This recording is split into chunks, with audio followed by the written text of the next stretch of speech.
me tienes silbando como un fucking maricón. ¿Qué chucha te pasa a ti? Sorry, Mickey, es que me encontré con él y tenía tiempo de no verlo, tú sabes.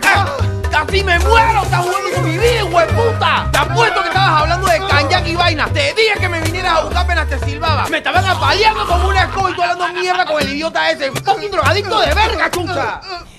Man, sorry, por favor, ya para. ¡Corrí de la verga!